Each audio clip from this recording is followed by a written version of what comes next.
Paris. Right now, we're going to move on with a look at what's grabbing newspaper headlines here in France with Flo Villamino. Hello there, Flo. Now, first off, we're going to be focusing on something that happened here in Paris this week.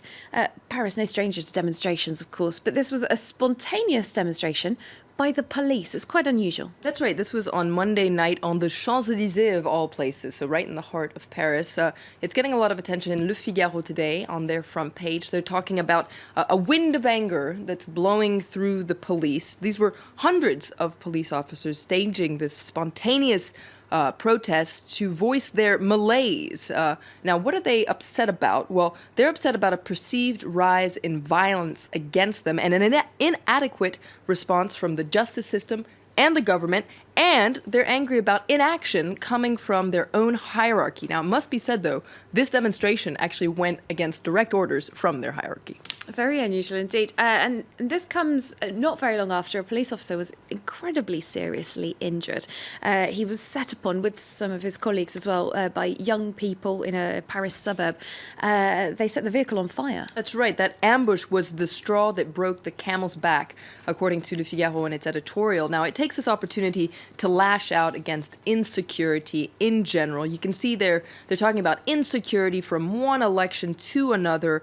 In the last 15 years, nothing has changed. Everything has gotten worse, according to Le Figaro. And it's not just the socialist government's fault. The right has its share of blame as well. And in its editorial, Le Figaro says if the right really wants a chance of winning the 2017 presidential election, it must make restoring authority, the authority of the state, its main priority. And a lot of people quite worried about this kind of crime here in France at the moment. Not just police officers. We've also heard worries from schools. That's right. If we go to Le Parisien, they're reporting about what they call a violence epidemic that's taking place in high schools in Seine-Saint-Denis. Now, you might be familiar with Seine-Saint-Denis. It's the department that's located just north of Paris. Now, on Monday, a high school principal was violently assaulted, and this is just one in a string of serious attacks in the department since the beginning of the year. Now, in this article, parents of students say that they're really concerned about the lack of means to deal with this kind of situation. In fact, they're calling for a special education plan for Seine-Saint-Denis, which would include hiring more staff and more social workers. It's interesting, isn't it? Because just at the beginning of the school year, we heard about the French government investing massively in school defences against terrorist attacks. So a different kind of worry for parents and teachers there. It feels like we're listing a lot of places and people that have worries about security today. But we have to say that hospitals are also on the list, according to Le Parisien. That's right. Le Parisien talks about a malaise that's growing in French hospitals, so much so that the French hospitals are on the verge of exploding, according to Le Parisien. It sounds quite dramatic. What's going on is that there's a lack of money in French hospitals. They're running a debt, a huge debt. It's 30.64 billion euros. So we're talking about a lot of money here. And so the government has put in place a series of belt tightening measures, a reorganization measures, which means that hospitals feel like they're being dealt with, they're having to deal with their hospitals like businesses and not as places of care. And so Le Parisien says that a lot of people who work in hospitals feel like they're not being able to provide the services they need. And it's patients who are really paying the price for these belt tightening measures. And so that's where the insecurity comes in. There have been several incidents in recent weeks and months where hospital staff have actually been attacked in a way by upset patients. Now, the reason we're talking about this today is because a collective of hospital staff and patients are really sounding the alarm. They've launched a manifesto called Health 2017, and they're calling on presidential candidates to put health issues and hospital issues at the heart of their presidential campaign. Yes, because up to now we've heard quite a lot about jobs, about the economy, about insecurity. About insecurity, of course, refugees, many things. But yes, outrage is pretty widespread.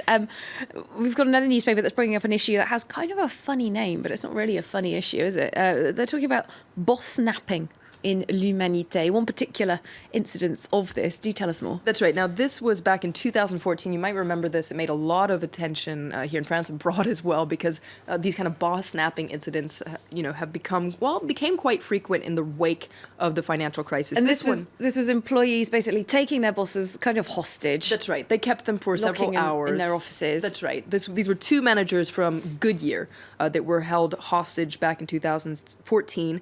Now, in January of this year, 8 former Goodyear employees were sentenced to 2 years in prison with 15 months suspended. Now, that might seem normal in other countries, but those were seen as heavy sentences here in France. They sparked a lot of outrage, in fact, and especially from L'Humanité, which is the communist newspaper. Now, what's interesting is those employees appealed that ruling, and the final ruling is today. You can see L'Humanité saying it's time to bring justice, but not to Goodyear, to these employees. And what's interesting is 10,000 people from across the country are expected to go to Amiens, where this trial is taking place, to call for these employees to be discharged.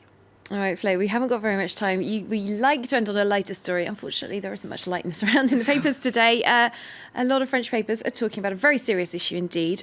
Rape victims often not speaking up about the crime. That's right. This is a really important issue to talk about. And the reason that French papers are talking about it today is because this woman, Flavie Flamand, is coming out about the fact that she was sexually assaulted when she was 13 years old by a famous photographer. Now, this woman is a very popular TV host here in France. She's a national sweetheart. A lot of people have grown up with her on their TV screens. She wrote a book that's coming out today called La Consolation, Solace, where she comes back on this incident for the first time. You can see her here saying, I wrote about this in the name of all the victims who can't talk out about this, because that's what 20 Minutes focuses on, is just how much silence there is around the issue of rape. Only 1 in 10 rape victims actually file their complaint. You can see they say it's time to break the silence. I'm making headline news today. Thanks very much, Flo Villamino, who'll be back later on looking through the international papers for us as well. Right now, we're going to take a short break.